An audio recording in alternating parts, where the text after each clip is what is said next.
तुकाराम जी का गन्ना हाथ से नीचे गिर गया और दौड़कर बच्चे को गोद में उठाया और पूछा, आपको किसने मारा? ठाकुर जी ने इशारा किया, आपकी पत्नी ने मुझे मारा गन्ना से।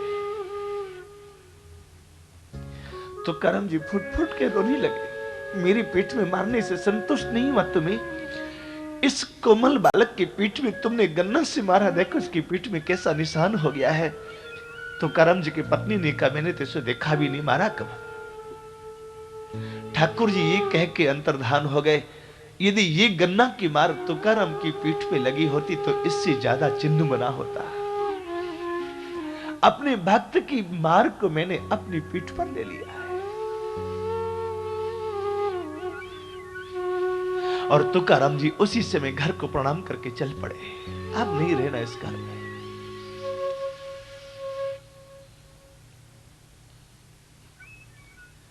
विठल का दर्शन करते करते विमान सामने में आया, विमान में बैठने लगे और तुकाराम जी ने कहा, जिसको मेरे साथ चलना हो विठल के घर पर तो चले। विमान आया है, लेकिन किसको विश्वास होता कि तुकाराम वैकुंठ जा रहा है? किसी को विश्वास नहीं हुआ।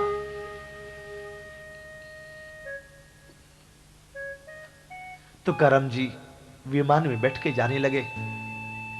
उस समय सामने पंढरपुर में 800 आदमी थे। तुकाराम जी ने कहा, मुझे वैकुंठ जाते जिन 800 व्यक्तियों ने देखा है वे सब वैकुंठ आएंगे। जब आएंगे सब वैकुंठ। इतना ही नहीं, मेरे वैकुंठ गमन की कथा को जो कोई सुने बाद में भी, वो भी सीधा वैकुंठ ही आएगा।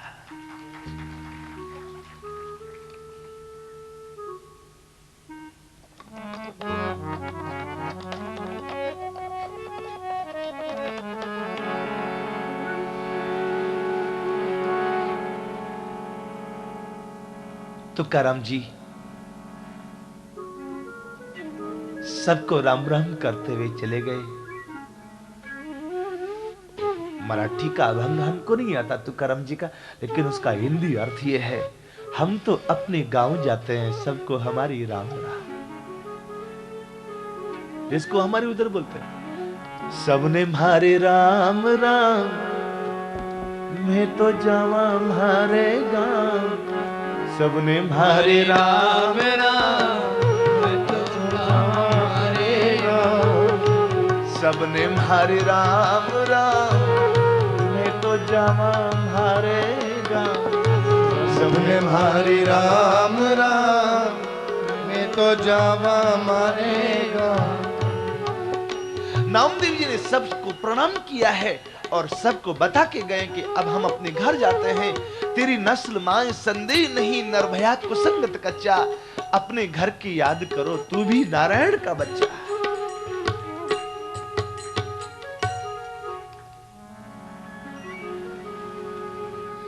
आप हम सब भाग्यशाली हैं, तुकाराम जी का दर्शन तो नहीं किया, लेकिन उसका चरित्र तो सुनते हैं।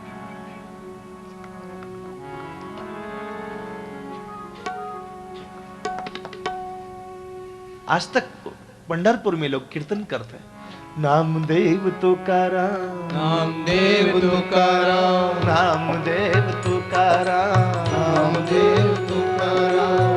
विठ्ठल विठ्ठल तुकाराम, विठ्ठल विठ्ठल तुकाराम, विठ्ठल विठ्ठल तुकाराम, विठ्ठल विठ्ठल तुकाराम। पांडुरंगा तुकाराम, पांडुरंगा तुकाराम, पांडुरंगा तुकाराम, रुक्मिणी विठ्ठल तुकाराम, रुक्मिणी विठ्ठल तुकाराम। रामदास तुकाराम, रामदास तुकाराम, ज्ञानेश्वर तुकाराम, ज्ञानेश्वर तुकाराम। मुक्ताबाई तुकाराम, मुक्ताबाई तुकाराम, जनाबाई तुकाराम, जनाबाई तुकाराम। सखोबाई तुकाराम, सखोबाई तुकाराम, रामदेव तुकाराम, रामदेव तुकाराम, एकनाथ तुकाराम, एकनाथ तुकाराम, एकनाथ तुकाराम, एकनाथ तुकाराम, ज्ञानेश्वर तुकाराम, ज्ञानेश्वर तुकाराम, श्री रामा तुकाराम, श्री रामा तुकाराम, श्री रामा तुकाराम, श्री रामा तुकाराम, रामदास तुकाराम, रामदास तुकाराम, रामदास तुकाराम, रामदास तुकाराम, नामदेव तुकाराम, नामदेव तुकाराम, नामदेव तुकाराम, नामदेव तुकाराम।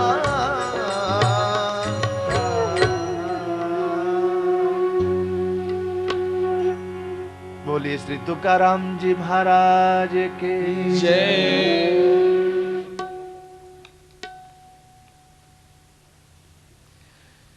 ये मानव जन्म बड़ी मुश्किल से मिला है, और यदि मानव जन्म मिल भी गया तो ये अजर अमर होके नहीं आए।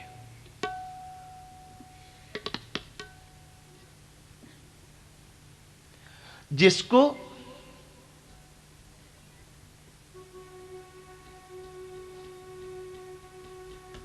जाना है वो कथा में रहे, और जिसको रहना है वो जाए।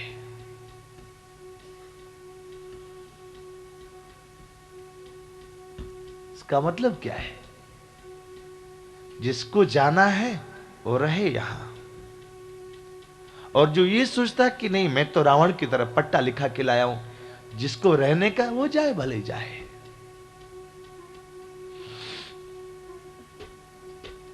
बहुत मुश्किल से मानव जन्म मिला है।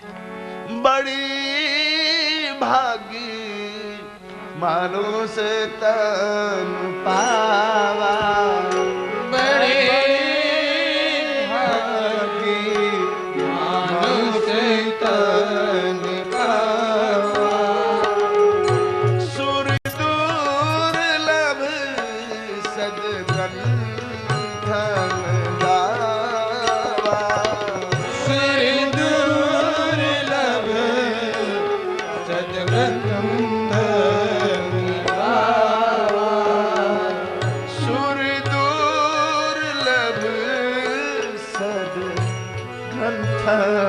गावा, हासुर दुर्लभ सद्ग्रंथ गावा, साधन धाम मोक्ष कर द्वारा, पाइन जेहि परलोक समारा। साधन धाम मोक्ष कर द्वारा, पाइन जेहि परलोक समारा। बड़े भाग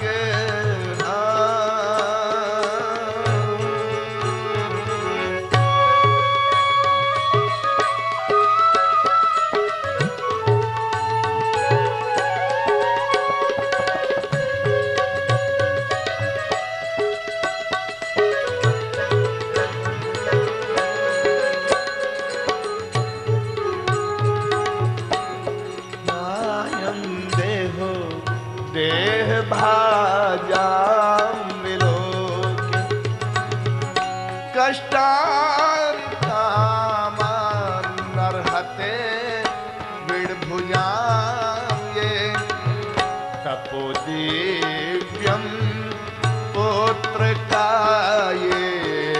सत्वं शुद्धे तस्मात् ब्रह्म सौख्यां त्वनन्तम्।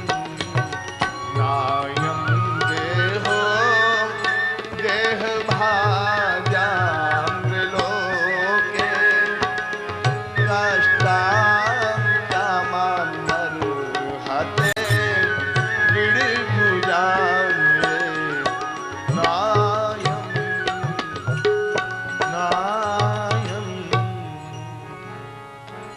नायं।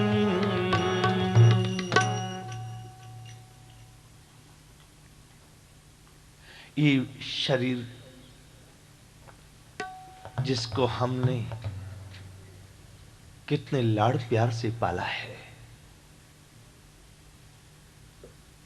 कितने साबुन, कितने तेल, कितने शैम्पू, कितने पेस्ट, कितने कपड़े, कितने गहने, कितना अनाज, कितनी बिस्लरी की बोतलें इकट्ठी कर ली इस शरीर के लिए। पर ये सब होने के बाद भी आखिर इस शरीर का अंतिम परिणाम क्या है? मरने के बाद कोई जलाएगा तो एक मुट्ठी राख हो जाएगा, गाड़ देगा तो कीड़े पड़ जाएंगे, कोई पशु पक्षी खा गया तो उसकी टट्टी हो जाएगा। बाकी इस शरीर का मरने के बाद कोई कीमत नहीं। मरने के बाद आप सब जानते हैं हाथी के दांत लाखों रुपया में बिकता है, और यदि हम कहें कि हमारा दांत मरने के बाद कोई चारा ना मिले लेना, तो लेगा? नहीं ले सका। मरने के बाद मृग और शेर का चमड़ा हजारों रुपया में बिकता है, और यदि हम चाहें कि हमारा भी चमड़ा बिक जाए 2 रुपया में, कोई खरीदे?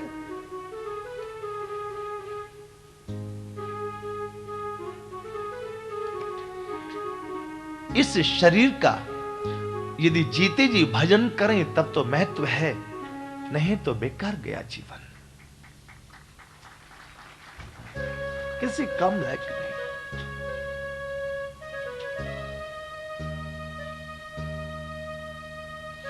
ऊपर से केवल प्लास्टर अच्छा है ये,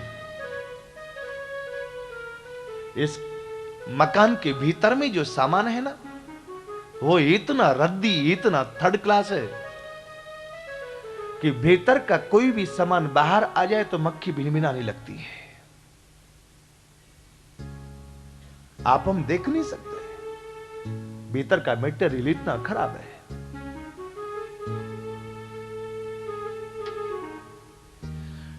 इस शरीर में डालते हैं तो कितना बढ़िया रसगुल्ला होता है। भीतर का मटेरियल खराब है ना, वो रसगुल्ला को भी छोड़ता, रसगुल्ला बना हुआ छोड़ता ना। बाहर आ जाए वही रसगुल्ला तो भले कितना कीमती हो, कोई देखेगा नहीं उधर। इस मानव शरीर की कीमत केवल इतनी है,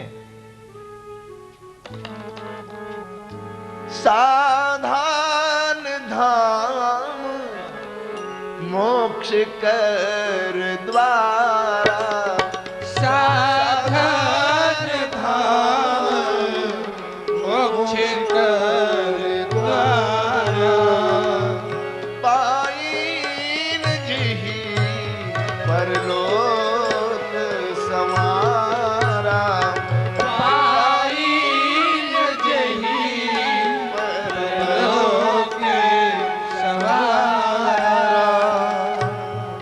मानव जीवन पाकर के जिसने परलोक को नहीं बनाया, उसका जीवन बेकार हो गया।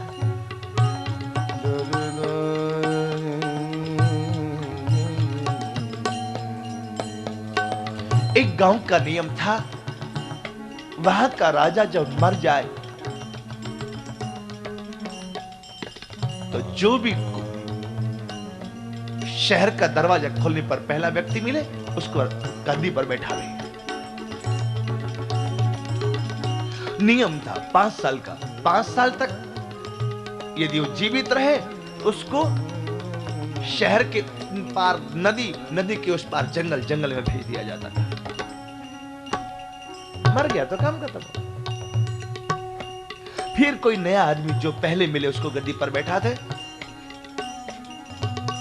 एक साधु मिल गया, जबरदस्ती से गांव के लोगों ने उसको राजगद्दी पर बैठाया। बाबा आप बैठो। अरे साधु ने कहा मुझे क्या करना है, लेकिन लोग नहीं माने। साधु राजगद्दी पर बैठ गया। रोज नाव से नदी के उस पार घूमने जाता और उसने एक बहुत अच्छा किला बनवा लिया उधर।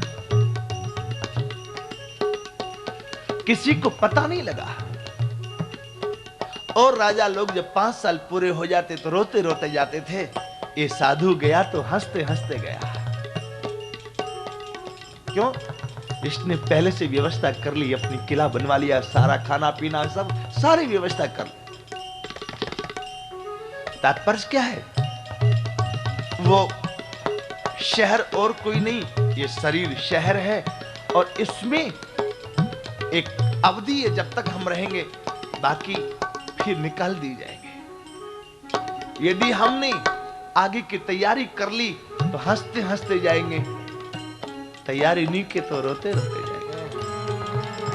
साधन धाम मोक्ष कर द्वारा, साधन धाम मोक्ष कर द्वारा, पाइन जी परलोक समारा।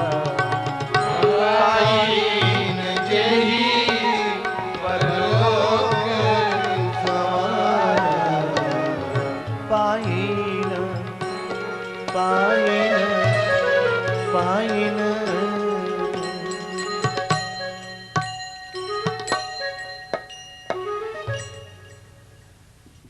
मानव जीवन पाया है तो तपो दिव्यम, दिव्य तप करो।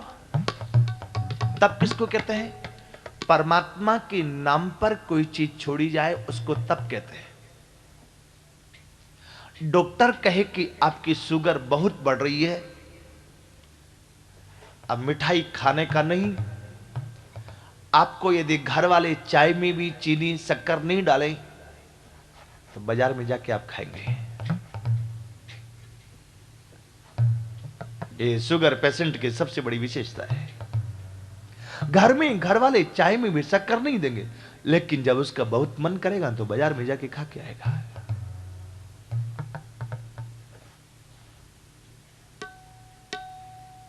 लेकिन यदि आपने परमात्मा के नाम पर छोड़ा तो वो तप होगा, वो मजबूरी नहीं है।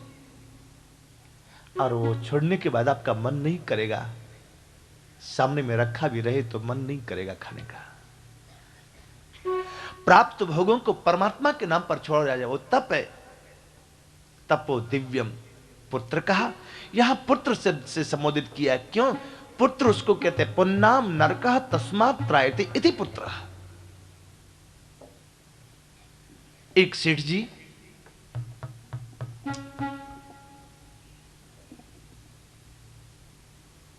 गंभीरता में रहो, दिमाग बैठता कथा। ठीक है, सब बहुत सुंदर।